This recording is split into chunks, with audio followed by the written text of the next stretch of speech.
Hello bachcho, let's read the question.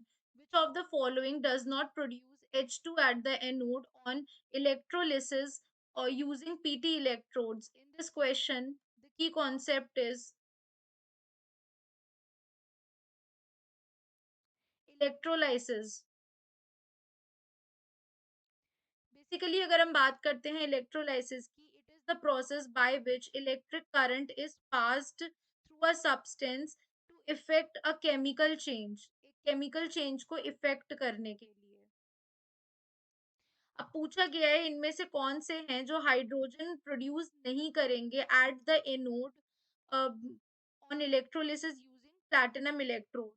तो basically first कह रहा है molten calcium hydride, that is first हमसे क्या कह रहा है, मोल्टेन कैल्शियम हाइड्राइड कह रहा है। तो बेसिकली ये प्रोड्यूस करेंगे हाइड्रोजन एट एनोड बिकॉज जो स्टैंडर्ड रिडक्शन पोटेंशियल है for the reduction of water is higher than the reduction of the calcium, यानी कि जो स्टैंडर्ड रिडक्शन पोटेंशियल है किसका, of the reduct for the reduction of water, for the reduction of water, वो ज्यादा है than that of the reduction of the calcium.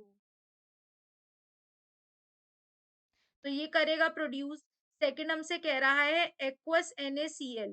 तो अगर हम बात करते हैं एक्वस NaCl की, तो इसका जो इलेक्ट्रोलिसिस है वो भी हाइड्रोजन प्रोड्यूस करेगा एनोड पे। वो क्या करेगा, हाइड्रोजन प्रोड्यूस करेगा एनोड पे, बिकॉज जो डिस्चार्ज पोटेंशियल है हाइड्रोजन आयन का वो कम है than that of the sodium ion, यानी कि जो डिस्चार्ज पोटेंशियल है,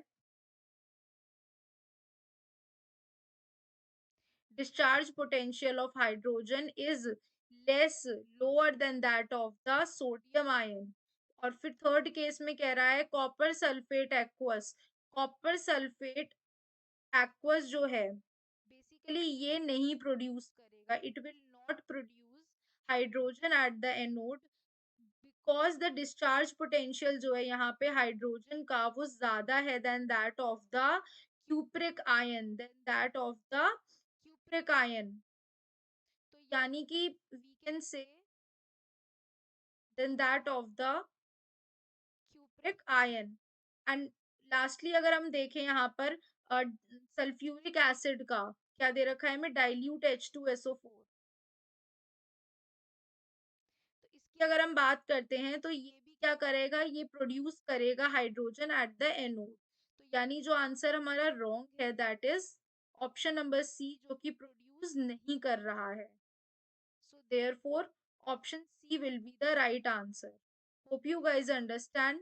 Thank you.